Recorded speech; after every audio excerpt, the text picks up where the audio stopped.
as a little girl growing up, my mom and dad fought they fought all the time. I grew up in a very abusive household, for one thing. Fast forward, being in an abusive household, they're always fighting. They eventually ended up in divorce by the time I was like 13. And I was a daddy's girl. I was a big time daddy's girl. I always felt like my mom didn't like me. When they got ready to get a divorce, I told my mom I wanted to go live with my dad. I didn't want to stay with her because she and I just did not gel at all. We didn't get along. Well, we were in court the day that their divorce was final. And she told me, she said, okay, fine. She kept me out of school that day. And she's like, I'll take you to court with me. When court is over, you could just leave with your dad, you know, whatever. So I'm sitting in this little room outside of the court, and the door was kind of cracked. So I'm listening to them argue back and forth and who's getting what and this, that, and the third. So we get down to the very end. They were talking about the child support. And so it was like $50 for me and $50 for my sister. Like, really?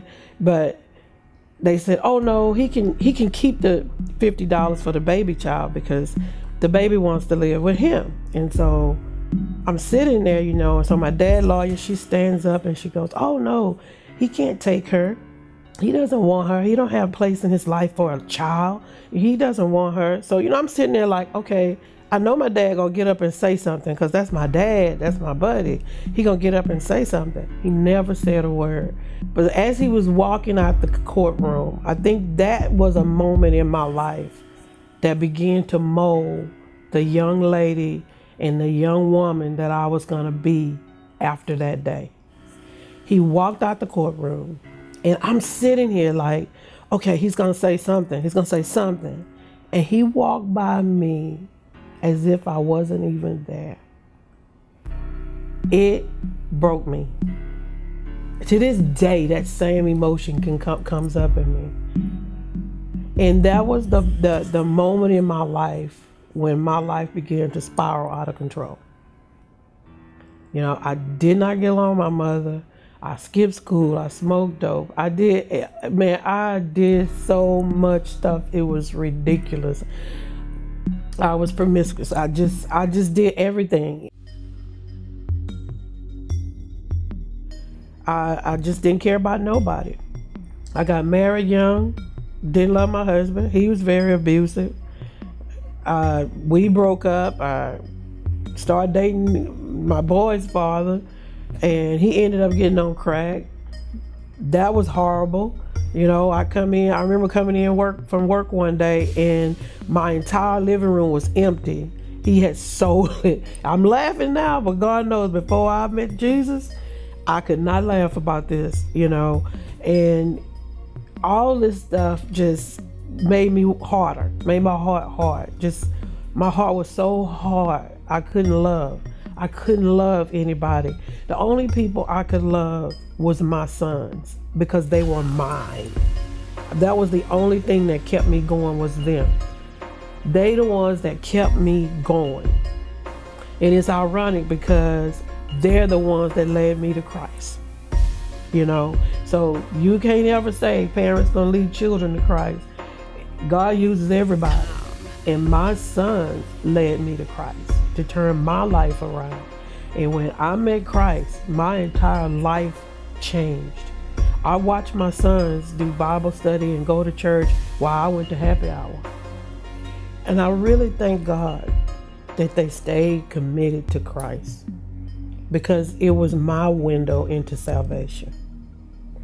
You know, they went through a lot. Their dad was strung out on crack. He eventually hung himself and killed himself. I tried to commit suicide one time. You know, it just got to be too much. You know, if you don't have Christ to hold on to and you already drowning and you're trying to hold on to yourself, you're going to drown.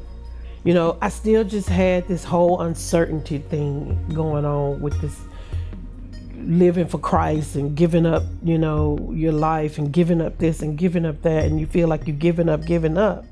But when you really look at the big picture, what you concerned about giving up had no value in your life in the first place.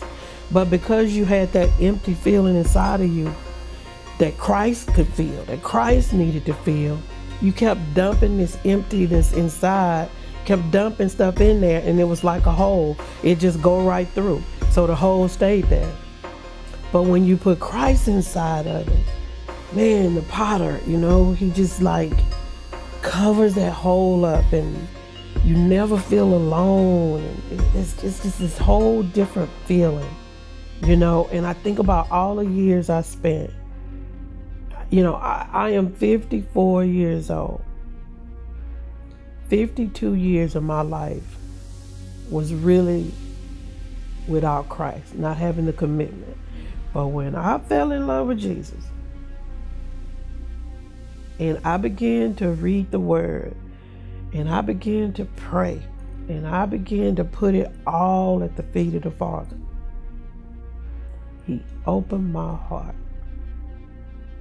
And all these years, the one thing I was afraid to do was love, is the thing now that I love to do.